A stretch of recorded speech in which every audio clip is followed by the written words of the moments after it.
Timnas Indonesia resmi naik ke posisi 2 klasemen Grup C kualifikasi Piala Dunia 2026 zona Asia kelar melawan Jepang, namun ada syarat yang harus dipenuhi. Sesuai jadwal, Timnas Indonesia akan menjamu Jepang di matchday kelima Grup C kualifikasi Piala Dunia 2026 zona Asia yang dilangsungkan di Stadion Utama Gelora Bung Karno SUGBK, Jumat tanggal 15 November tahun 2024 pukul 19 waktu Indonesia Barat. Skuad Garuda julukan Timnas Indonesia ditargetkan PSSI meraih 1 angka atas Jepang.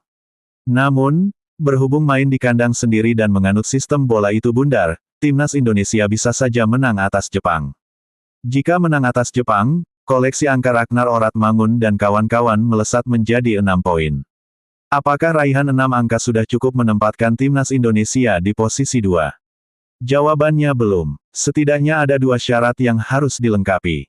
Pertama, Timnas Indonesia mesti berharap di 2 laga lain Grup C pada matchday kelima Australia vs Arab Saudi dan Bahrain vs China berakhir imbang.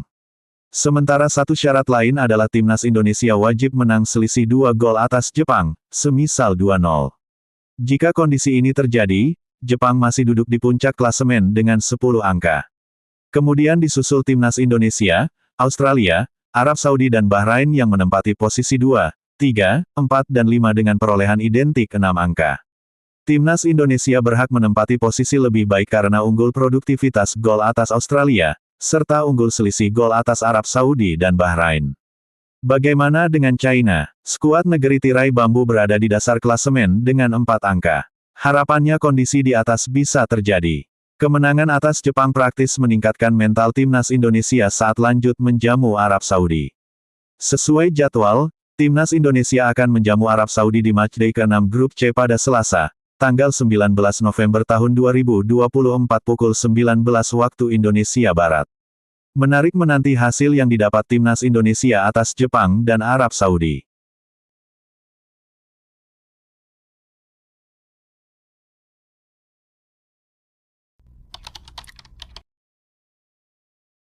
Timnas Indonesia dipastikan tak jalani pemusatan latihan TC panjang jelang hadapi Timnas Jepang. Para pemain pun akan berkumpul pada tanggal 11 November tahun 2024. Timnas Indonesia akan melanjutkan perjuangannya di Grup C babak ketiga kualifikasi Piala Dunia 2026 pada November tahun 2024. Terdekat, skuad Garuda akan menjamu Jepang di Stadion Utama Gelora Bung Karno SUGBK pada tanggal 15 November tahun 2024. Jelang laga itu, Arya mengungkapkan kalau maksimal para pemain akan berkumpul H-4 sebelum pertandingan.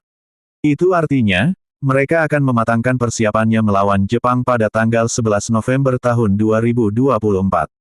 Dipanggil mungkin H-5 atau mungkin H-4 sampai di Indonesia.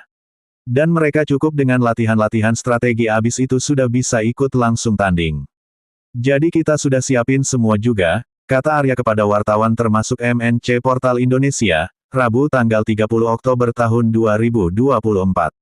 Soal kesiapan, Arya menyampaikan kalau tidak ada pemusatan latihan TC jangka panjang. Hal itu tak membuatnya cemas karena dinilai kualitas para pemain Timnas Indonesia saat ini sudah tidak perlu diragukan lagi. Mengingat, mayoritas kedalaman skuad Garuda saat ini berkiprah di luar negeri. Kesiapan Timnas Indonesia, saya rasakan pemain kita semua profesional. Mereka bermain di klub-klub profesional juga, levelnya sudah tinggi juga. Gak ada TC-TC-an, jadi gak akan ada yang mengganggu liga.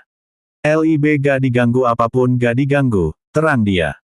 Setelah menghadapi Jepang, Timnas Indonesia akan melawan Arab Saudi. Skuad Garuda kembali bertindak sebagai tuan rumah dan akan menjamu pasukan Hervé Renard itu di SUGBK pada tanggal 19 November tahun 2024.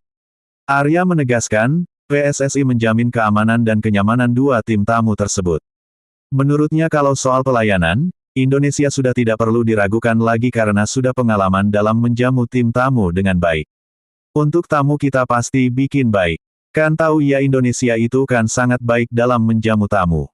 Gimana supaya nanti Jepang, kemudian Arab Saudi juga nyaman di Indonesia? Itu yang akan kita usahakan, tandas Arya.